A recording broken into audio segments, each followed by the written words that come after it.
안녕하세요. 워런 버핏처럼 매일 신문을 박준범께 읽으면서 투자의 고수가 됩시다. 오늘 1월 2일 화요일 순서입니다. 먼저 새해 복 많이 받으십시오. 늘 건강하시고요. 올해도 행복한 투자, 현명한 투자 하시길 바라겠습니다. 아침에 그 3프로TV 출근길 라이브 오늘 10시 개장이라서 9시에 나가서 강원국 작가랑 시장 전망에 대해서 쭉 이렇게 얘기를 한 게 있으니까요. 그것도 한번 참고를 하시고요. 올해 내년 특히나 25년 상반기까지는 시장이 거의 3,100, 200까지 내년 상반기 얘기하는 겁니다. 올해 아니고요. 돌파할 수도 있겠더라고요.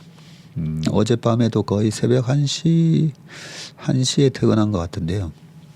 자료도 만들다 보니까 이것저것 처음에는 참 올해 시장이 짝수에다가 미국 대선이 있는 해라서 예측하는 게 참 힘들었었는데요.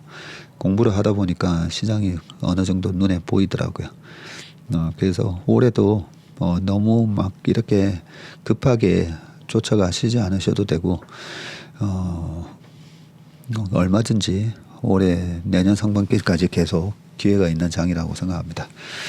그거는 3프로TV 봐주시고 오늘 저녁에는 또 저기 김 작가 가서도 조금 좀 다른 얘기를 좀 할 건데요. 김 작가 TV도 나중에 참고를 하시기 바라겠습니다. 지난주 마지막 웜의 신박에서 참 좋은 댓글을 많이 남겨주셔서 정말 감사합니다. 저는 우리 채슬리 TV의 댓글은 다 읽어봅니다. 다 읽어보고요. 이렇게 엄지척 제가 다 눌러드리고요. 네. 그리고 어떤 분이 전문의 악플 나오면 제가 반박을 합니다. 네, 그렇게 해주셨는데 네, 감사합니다. 우리 이 웜의 신박을 편집을 해주는 유영대리랑 지난주 금요일날 점심을 먹으면서 그런 얘기를 했습니다. 옛날에 그 호랑이는 가죽을 남기고 사람은 이름을 남긴다라고 그런 말이 있었지 않습니까? 그런데 이제는 데이터를 남기는 것 같아요. 네, 수많은 데이터를 남기는 것 같은데 댓글 하나 쓰는 것도 뉴턴의 제3법칙 작용 반작용. 네, 저는 이 물리학도 공부를 하다 보면 야, 참 정말 주식 시장에도 많이 적용이 되고요. 우리 세상사에 눈에 보이는 물질뿐만 아니라 눈에 보이지 않는 거에도 이런 물리학의 법칙이 참 많이 작용을 한다고 봅니다. 네, 관성의 법칙, 가속도의 법칙, 그리고 제3법칙인 작용 반작용. 내가 세상에 어떤 작용을 하느냐에 따라서 세상이 똑같은 반작용을 한다고 보고 있습니다. 네, 그런 측면에서 굉장히 많은 선풀을 달아주신 게 저한테도 도움이 되고 그게 그대로 또 쫙 세상이 그 감사의 댓글만큼 그 댓글을 쓰신 분들한테 또 똑같이 작용을 한다고 봅니다. 그래서 여러 가지 많이 감사를 드립니다. 자, 이제 기사를 좀 읽어보겠습니다.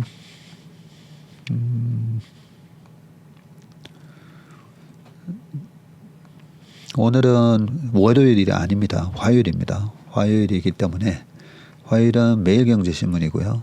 매일경제신문의 첫 기사는 수출 관련된 기사입니다. 주식 투자에 있어서 제일 중요한 거는 사실 우리나라 국장을 매매하시는 분들은 이 수출 데이터가 제일 중요합니다. 그 부분도 아침 3%에서 얘기를 했으니까요. 나중에 참고를 좀 하시고요. 자, 중국의 부진을 메운 미국 최대 수출 시장으로 등극. 올해 차와 반도체로 쌍끌이라고 되어 있습니다.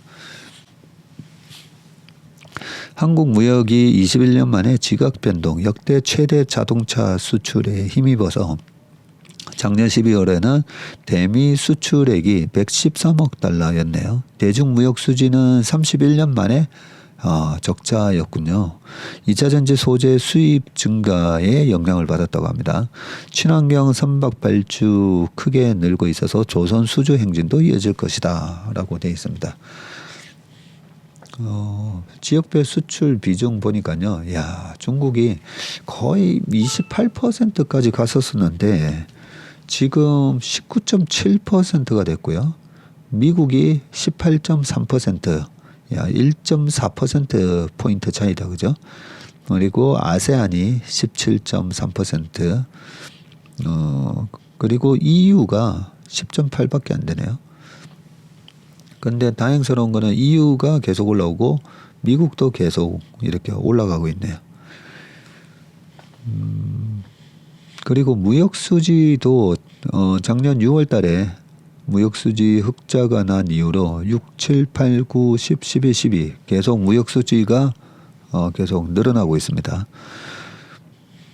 23년 1월 달에는 130억 불 적자가 났고 그때 계속 나온 얘기가 와, 우리나라 무역 수지 이렇게 대규모 적자가 나고 금리에다가 뭐 외환 위기 가능성 있는 얘기들이 참 많았었는데요.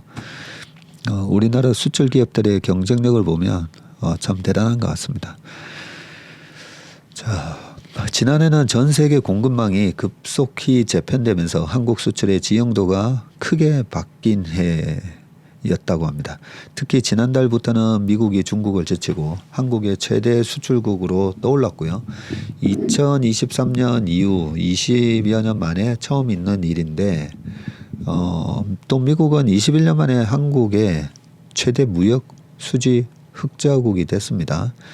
반면 대중무역 수지는 31년 만에 처음으로 적자. 주력 품목인 반도체를 비롯해서 자동차, 선박 등이 올해 수출도 이끌어갈 전망이다라고 되어 있고요. 대미 수출의 113억 달러를 기록을 하면서 지난 12월 달 월간 수출액 기준으로는 월간 기준으로는 미국이 1등이 됐네요. 20년 6개월 만에 중국을 제치고 미국이 최대 수출국으로 등극을 했고 20년 6개월이면 2022년 이후로 처음인 거다, 그죠? 같은 달 대중 수출액은 109억 달러를 기록을 했고요. 미국이 113억 달러 수출했는데 중국으로는 우리가 109억 달러 수출했네요. 연간 수출액으로 봐도 미국은 2005년 이후 18년 만에 중국에 의한 2위 수출국으로 복귀를 했습니다. 중국과 미국의 수출 비중 차이도 되게 많이 줄었습니다. 2020년만 해도 11.4%포인트 차이 났는데 지금 1.4%포인트로 좁혀졌습니다. 대미 수출 증가에 힘입어서 한국 무역의 판도가 지금 바뀌고 있고요. 2002년 이후 21년 만에 우리나라가 무역 수지 흑자를 가장 많이 거둔 국가가 이제 미국이 됐고요.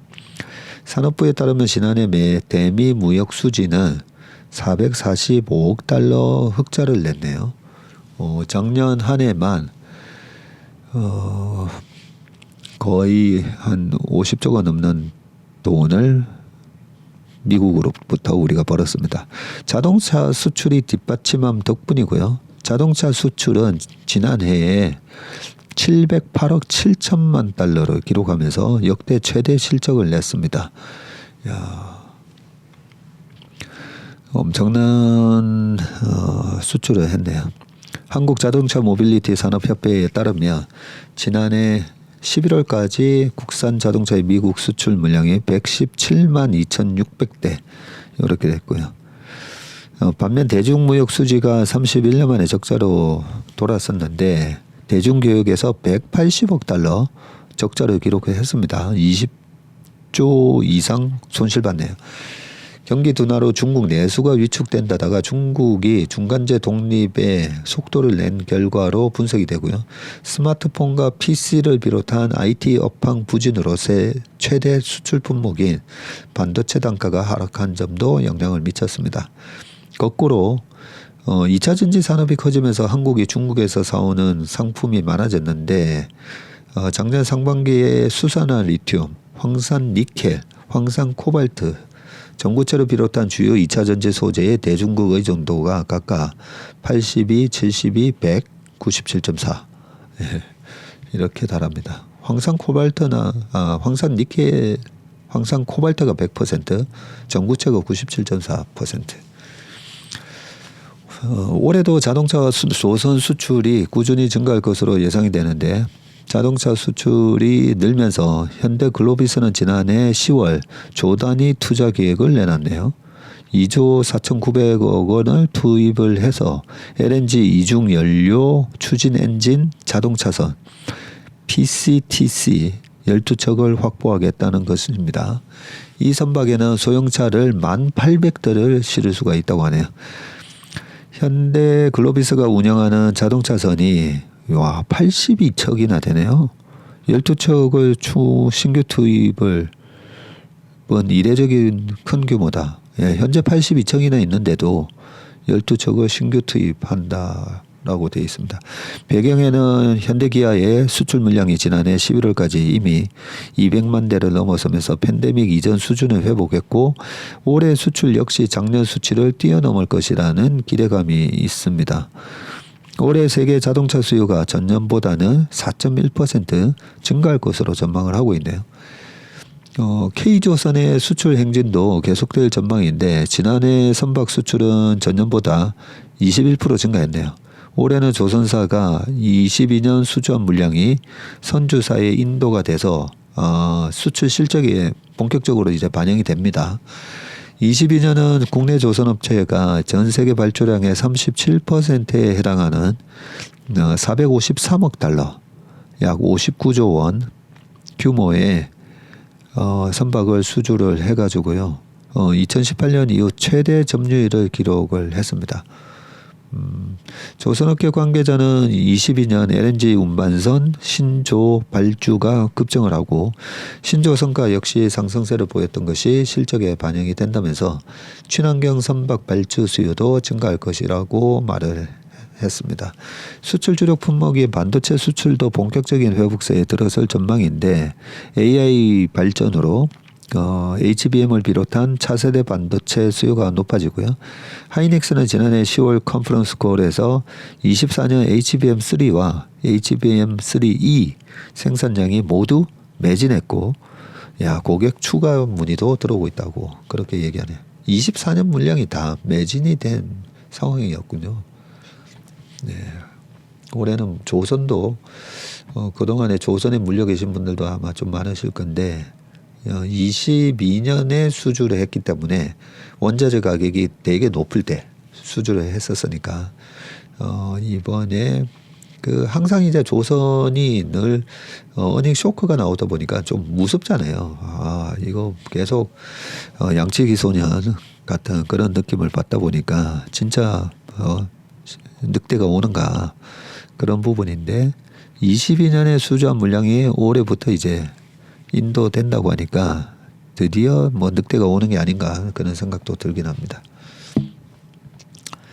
자, 두 번째는 G5 갈 것 확신을 하지만 78%는 저출산 탈출 못하면 발목 잡힌다라고 되어 있습니다.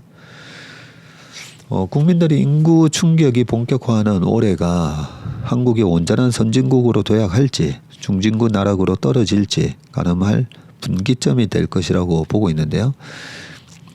모노리서치에 의뢰해서 성인 남녀 1,027명을 대상으로 설문조사를 벌인 결과 국민 10명 중 5명은 향후 10년 이내 한국이 GDP 5만 달러 수준의 중추국가로 도약할 수 있다고 예상을 했고요. 청년층이 20대와 기성세대인 50대 이상에서 중추국가 성장 기대감이 컸고요. 50대와 60대 이상 연령층에서는 각각 52.9, 55.9%가 10년 이내에 트리플 5 소득 5만 불 달성하고 인구 5천만 명 이거는 유지겠죠.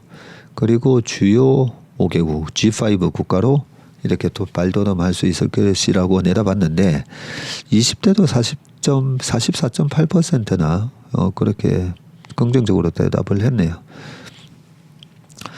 근데 중추국가 도약의 핵심 발판은 인구 5천만 명 유지인데 세계에서 가장 빠른 저출생 고령화 현상이 올해부터 인구 감소 속도가 빨라지면서 현 수준 5,171만 명의 인구는 지켜야 경제를 운영할 수 있다는 인식이 강하고요.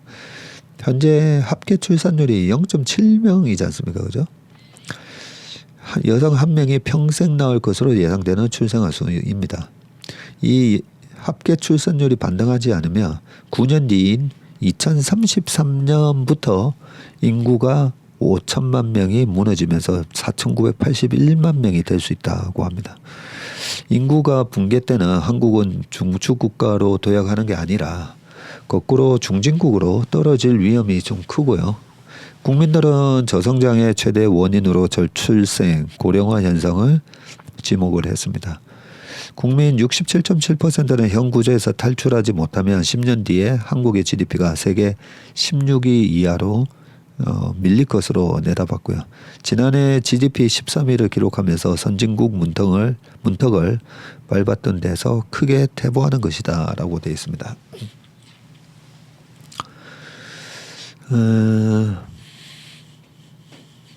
트리플 5 도약을 위해서는 출산율, 노동, 투자, 생산성을 비롯한 4대 부문에서 개혁이 필요하다는 처방이고요. 출산율을 높이기 위해서 최우선 정책으로 주거와 교육비 부담 완화와 주택 공급 확대를 주문을 했고요.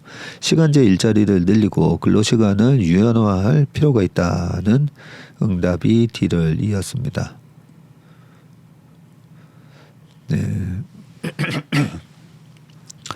그리고 성장 잠재력을 쌓기 위해서 투자 과제를 풀어야 하는데 지난해 단행했던 임시투자 세액공제, 기업 설비 투자 증가분의 10% 세액공제를 비롯한 국내 투자 인센티브를 늘려야 한다. 뭐 이런 얘기도 있었고요. 이필상 전 고려대 총장은 고용 창출과 경제 성장 능력이 높아져야 젊은이들도 안심하고 결혼해서 출산할 수 있다면서 기업 규제, 조세, 노동개혁으로 경기를 살리면서 부실 산업은 과감하게 정리하는 강력한 경제 혁신에 나서야 한다고 얘기를 했습니다.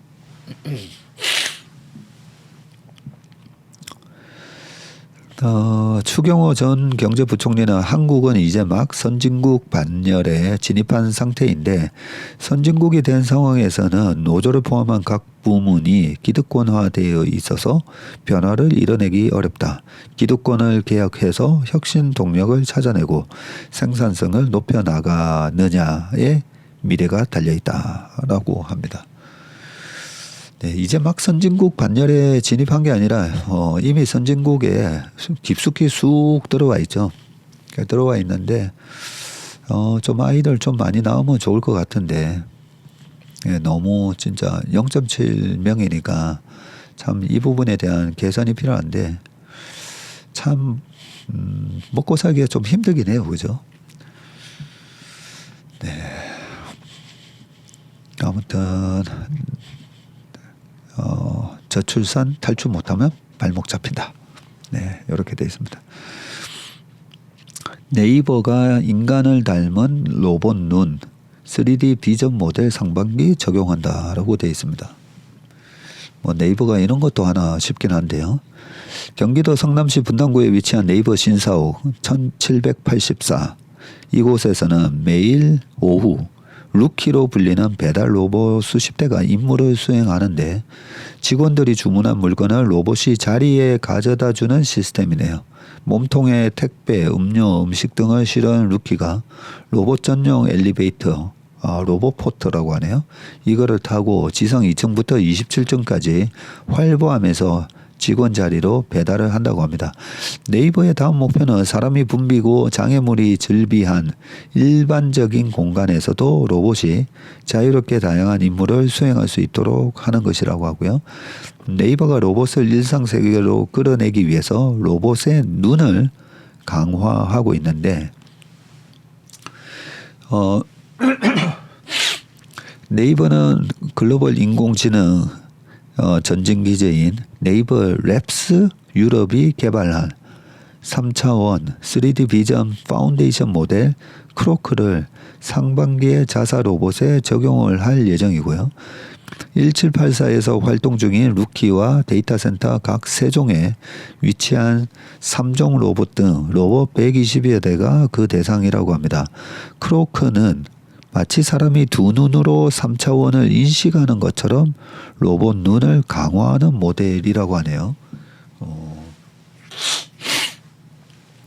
하긴 우리가 뭐 동영상 지금 보시는 동영상도 이게 2D잖아요. 근데 아마 로봇이 그냥 카메라로 보면 이게 2D인데 3D로 인지를 할 수 있게끔 만드는 건가 봅니다. 챗GPT 등에 쓰이는 거대 언어 모델이 수많은 문장 데이터를 이용해서 학습한다면 크로크는 동일 장면에 해당하는 다른 시점의 이미지를 통해서 로봇에 탑재된 AI가 현실 세계를 이해하도록 가르치고 이를 통해서 클라우드에 연결된 로봇들이 각종 장애물을 살피고 로봇에 특화된 공간 밖에서도 인지, 행동, 상호작용할 수 있도록 돕는다. 사람이 두 눈으로 3차원을 인식하는 것과 비슷한 원리라고 합니다. 로봇 눈을 획기적으로 발전시키면 사람과의 상호작용 측면에서도 큰 변화를 기대할 수가 있는데요. 로봇의 사람은 매우 복잡한 이해의 대상이 있고요. 로봇이 다양한 상황에서 사람의 행동과 의도를 이해할 수 있다면 안전하게 상호작용할 수 있는 로봇 서비스를 제공할 수 있는 길이 열리는 셈입니다. 마틴 후먼버그 네이버랩스 유럽 연구소장, 후먼버그, 버그로 끝나는 저크버그나 그런 분들은 다 유대인이라고 그러죠.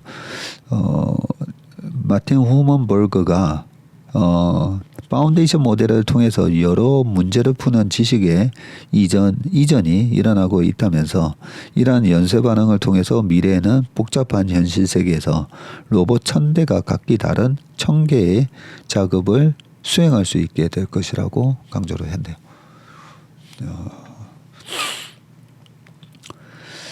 자, 그 다음 기사는요. 글로벌 대장주 용의 비상 계속할까라고 되어 있습니다.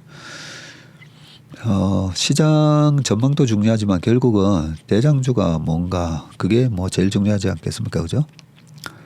삼성전자 작년에 42% 급등을 했고 여기 표에 보니까 23년 주요국 대장주 주가 등락률 애플이 49, 일본 토요타가 43, 대만의 TSMC가 41. 각 나라 시가총액 1등이다. 그죠? 네. 뭐 가장 많이 올란 주식을 얘기한 게 아니라 시가총액 1등이 전부 다 40% 넘게 올랐네요. 예, 중국 상하이는 구이저우 마오타이, 구이저우 마오타이는 0%밖에 못 올랐고요. 홍콩에 상장되어 있는 텐센트는 마이너스 12%, 그렇게 기록을 했네요.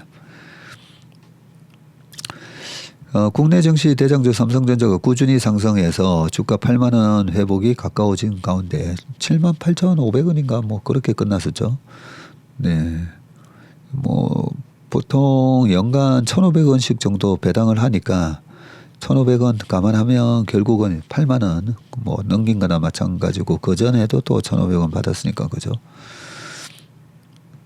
이제 얼마까지 올라갈 건가 뭐 물론 그게 중요한데요. 네, 78,500원으로 끝났었습니다. 근데 아침 3프로 TV에서도 말씀을 드리고 이 체슬리 TV의 과거 투자 설명회 영상을 보시면 5월달인가 올 초에도 삼성전자는 오르기 시작하면 2012년 이후로 항상 40% 이상 올랐었다는 얘기를 우리 그 기업탐정 체슬리에서도 그 부분에 얘기를 해줬었네요 그때.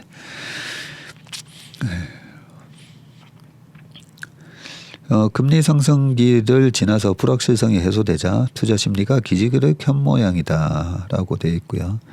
2022년 9월 달에 5만 원대까지 추락했던 삼성전자는 반도체 업황 회복 전망에 힘입어서 지난해 우상향 곡선을 그리면서 78,500원까지 회복을 했습니다. 22년 1월 이후 약 2년 만에 78,000원대로 올라섰고 시가총액도 468조 원으로 또 늘어났습니다. 특히 지난해 말 삼성전자는 52주 신고가 랠리를 이어갔었는데 지난해 10월 말까지만 해도 6만 원대였다가 두 달 동안 17%나 급등을 했습니다.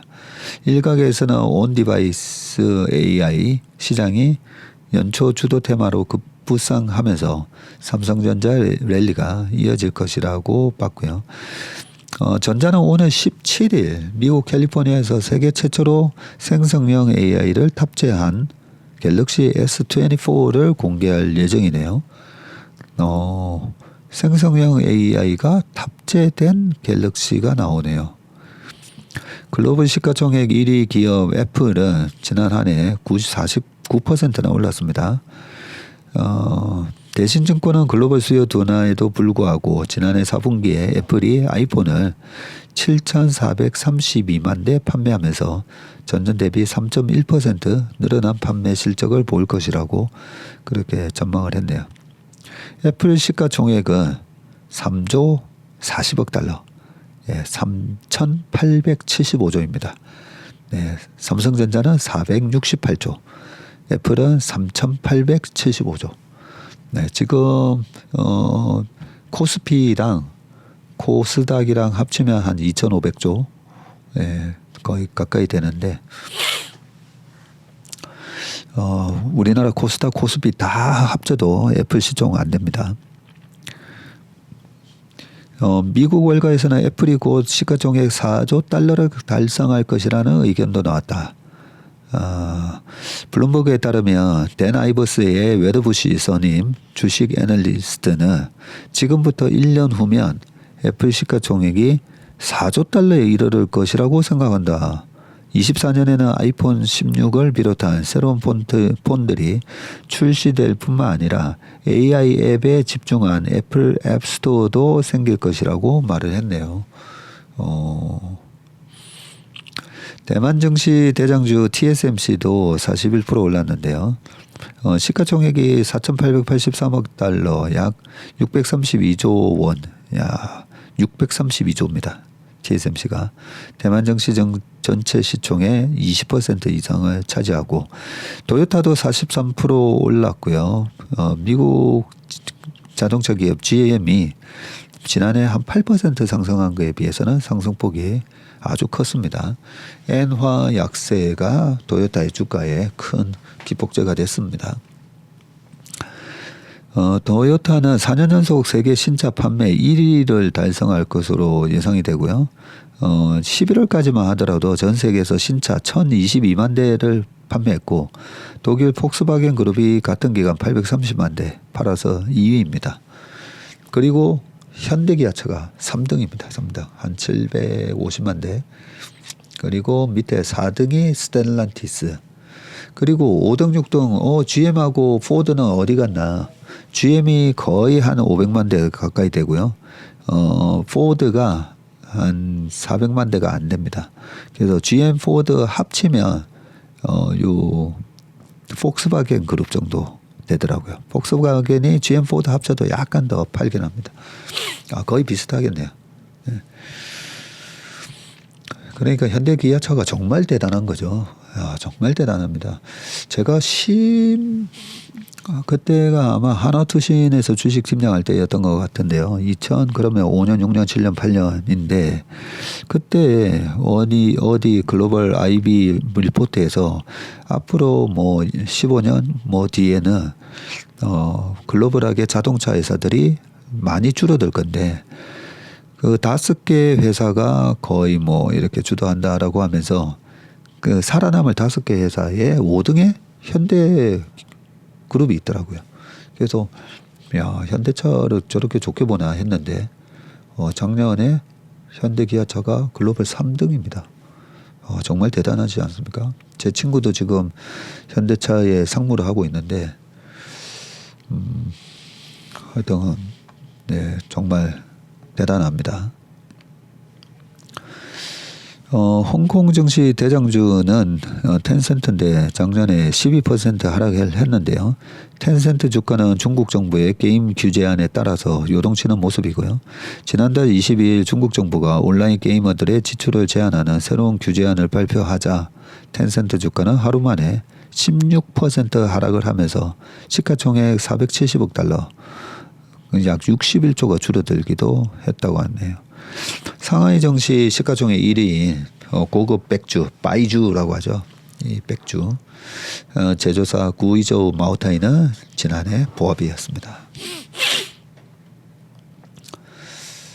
자, 그 다음 기사를 보겠습니다. 술 좋아하시는 분은 이 백주 되게 좋아하시더라고요. 우리가 중국집에서 가끔 모임을 하면 어떤 술을 원하세요 하면 술 좋아하시는 분들이 시키라고 얘기를 하면 뭐 맥주도 있고 그죠, 소주도 있고 한데 꼭 고량주. 예. 고량주가 이 도수가 높다 보니까 조금씩 이렇게 마시면서 빨리 취하는데 그 다음에 숙취가 없다고 그렇게 얘기를 하십니다. 제가 술을 잘 못 먹다 보니까요. 그런 거 실감이 안 나는데 그 32도 또 어떤 거는 뭐 51도 뭐 이러잖아요. 야, 어떻게 그렇게 알코올 도수가 높은 걸 드실 수가 있는지 존경스럽습니다.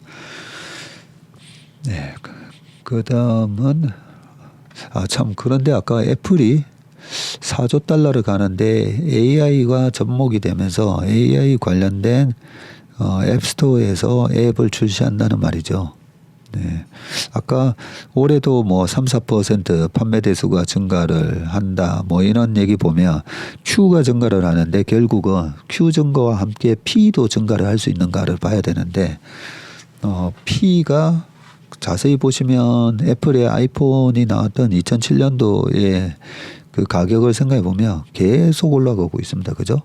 P도 늘어나고 Q도 늘어나고 거기다가 판매된 애플뿐만 아니라 뭐 맥북하고 그 애플 아이워치 등등 해서 그 생태계에서 계속 앱스토어를 통해서 서비스 매출이 또 계속 발생을 하니까 깔려 있는 애플 생태계에서 계속 또 서비스 매출 발생하고 그 서비스 매출도 결국은 물가 상승을 다 커버하는 식으로 그 가격 단가가 올라가니까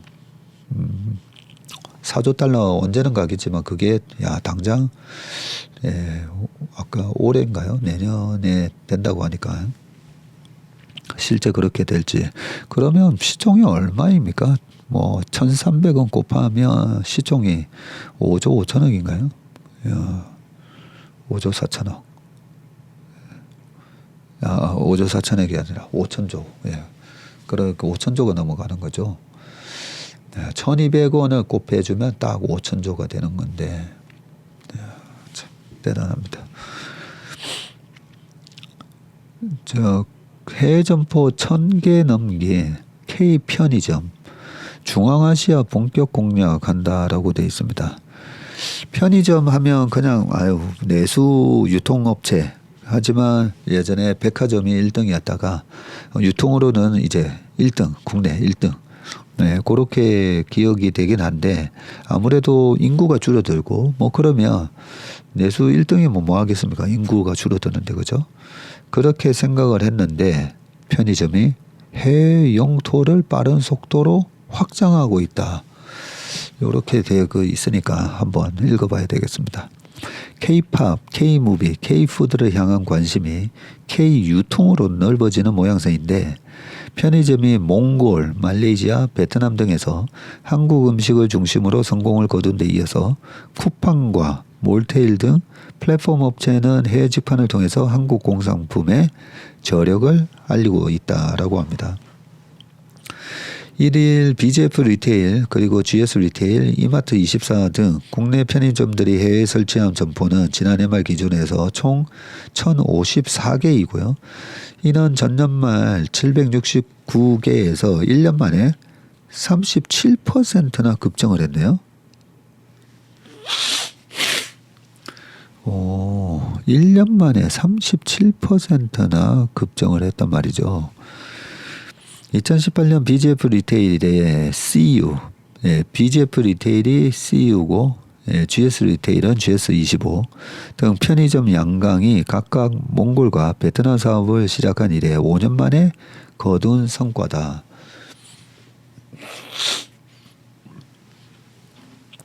현지 점포가 급증하면서 해외 매출도 고속 성장을 하고 있는데 GS25가 22년 해외에서 올린 매출액은 진출 원년인 2018년과 비교해서 약 35배 성장을 했네요. 35배 성장한 1030억이고요. 510개를 최다 해외 점포를 보유한 CU도 CU의 해외 점포가 510개나 돼요. 지난 5년간 연평균 매출이 몽골에서 12%, 말레이시아에서는 10.5% 늘었다고 합니다. CU 해외 점포에 방문하는 고객은 하루 33만 명, 연간 1억 명에 달한다고 하네요. 한국 편의점들의 글로벌 인기에는 이게 중요하죠. 아니 한국 편의점들이 왜 해외에서 먹히는데 그런 경쟁 우위의 포인트가 뭐냐.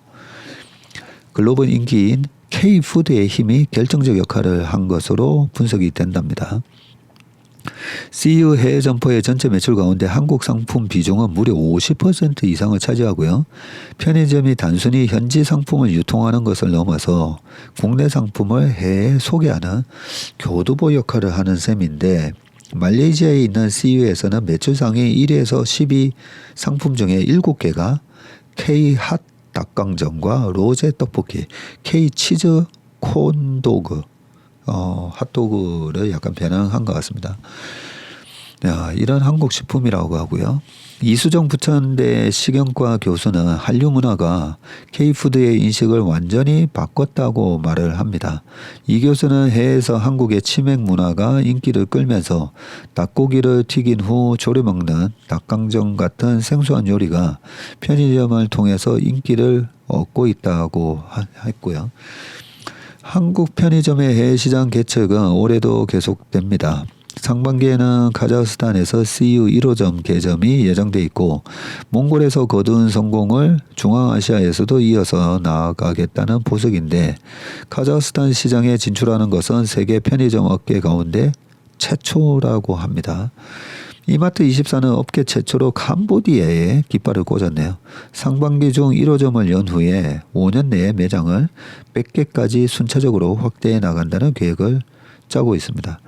대형마트도 올해 해외 시장 진출에 박차를 가할 전망이다라고 하면서 이마트가 몽골 울란바토르에 4년 만에 신규 매장을 내고 베트남에도 3호점을 낸다라고 하고 롯데마트 쭉쭉쭉 있고요. 특히 세계적 인플레이션에 한국 유통기업들의 자체 브랜드 이 PB 제품이 각광을 받고 있다네요. 이마트는 노브랜드 등 PB 상품의 수출 규모를 2022년에 254억 원에서 작년에 374억까지 그렇게 늘렸고 롯데마트 PB 상품 매출도 30% 증가했고 지난해에도 5%가량 늘었다고 합니다. 일반 상품 대비 40%가량 저렴한 가격이 이 PB 상품의 무기죠. 광고를 안 하는 대신 우리가 알아서 팔아줄게 하면서 우유 같은 경우에도 뒤에 이마트 PB 상품에 뒤에 보면 건국 우유, 연세 우유 이런 것들이 보면 자체적으로 남양유업하고 메일유업하고 싸우려면 아무래도 힘이 드니까 아예 노브랜드로 해가지고 이마트에다가 이렇게 납품을 하는 걸 알 수가 있습니다. 해외 시장에서 PB의 인기는 국내 중소기업이 해외에 진출하는 것을 도우며 동반 성장 효과를 만들어내고 있다고 하고요. 노브랜드 PB 상품 중 70%가 국내 중소기업이 만드는 제품이라고 하네요. CU도 몽골에서 전체 상품의 약 30%를 국내 중소기업이 만든 헤이루 PB 상품들로 구성을 해서 40여 개 업체가 간접적으로 진출할 수 있게 이렇게 도와줬다고 합니다. 국내 유통업계는 세계적으로 일고 있는 직구 열풍을 활용해서 이커머스 해외 진출에도 속도를 낼 계획인데 한국 상품을 현지에서 사고 싶어하는 소비자가 많은 만큼 역직구에서 승부를 보겠다는 것이고 쿠팡은 올해까지 대만에다가 풀필먼트 센터 2개를 설치했고요. 커넥트 웨이브의 해외 배송 대행 전문업체 몬테일은 미국, 독일, 중국, 일본 등에다 8개국에서 물류센터 12개를 운영하고 있다고 합니다. 이정희 중앙대 교수는 K유통은 앞으로가 더 중요하다고 조언을 하면서 유통기업이 현지 기업과 경쟁해서 세계화에 성공한 사례는 찾기가 매우 힘들다고 합니다. 네, 옛날에 우리나라에도 뭐 까르푸 같은 거 들어왔다가 철수했고 우리의 롯데마트 이런 게 중국 들어갔다가 완전히 그냥 한마디로 개박살나고 이렇게 돌아왔죠. 한국 기업의 노하우를 빠르게 흡수한 현지 기업이 갖출 수 없는 상품 차별화에 더 신경 써야 한다고 주문했습니다.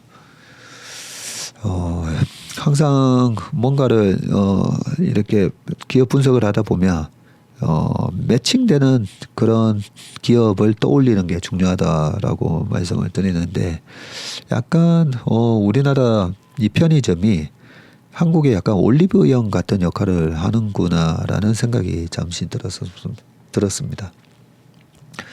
편의점 주식도 다시 한번 봐야 되겠네요. 자, 마지막 마지막 기사입니다.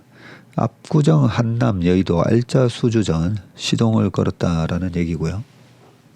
네. 한강변 재건축 재개발 사업 올해 시공사 2단 선정에 나서 대형사 수주전이 치열할 듯한데 작년에 현대건설 정비사업액이 4조 6천억 원으로 5년째 1위를 하고 있다고 돼 있고요. 미국도 보면 상업용 부동산 안 좋은데 DR 호튼이나 이렇게 주택개발업체 이런 주가가 작년에도 막 신고가 냈었잖아요. 그래서 건설 시장이 조금 차별화되지 않을까 저도 그렇게 생각하고요. 우리나라 금리는 미국처럼 이렇게 정책 금리를 계속 올리지 않다 보니까 최근에 10년물 국채 금리가 우리나라도 재작년이었네 4.6 갔다가 지금 3.3 이렇게 많이 떨어지고 있어서 부동산 시장에도 약간의 이래 활력이 돌 것 같다는 생각인데 상업용은 전혀 쳐다보면 안 될 것 같고요.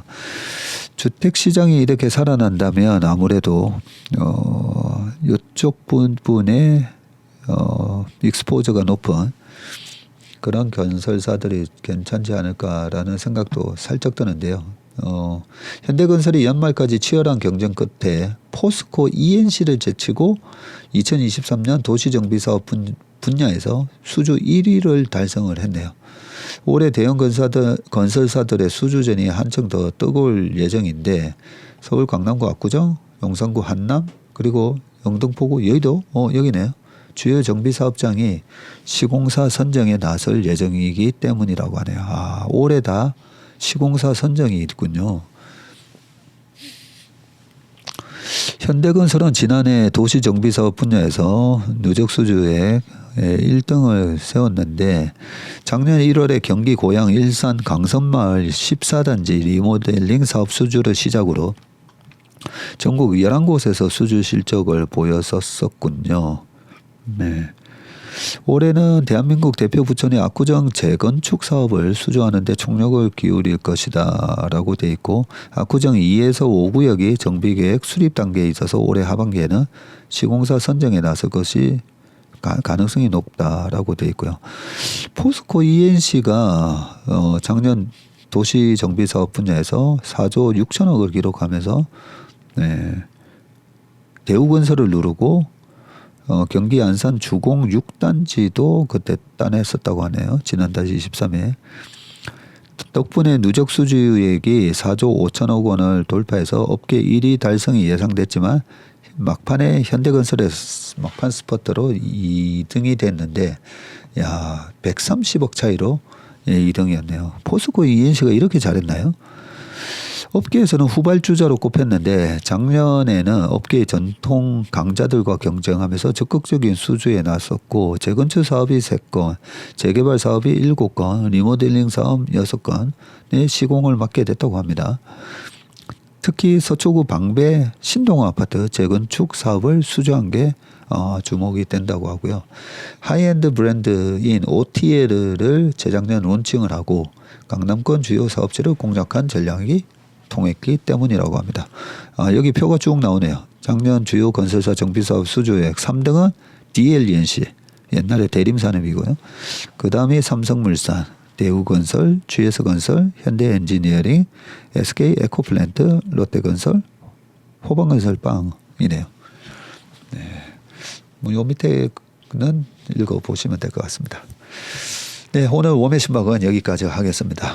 네, 올 한 해도 화이팅 하시는 한 해 되시고 이번 한 주 주식 시장은 뭐 왔다 갔다 하는데요. 네, 이번 한 주 아주 화이팅 넘치는 스타트 하시기 바라겠습니다. 오늘 화요일이니까 이제 화수목금 나흘만 일하시면 됩니다.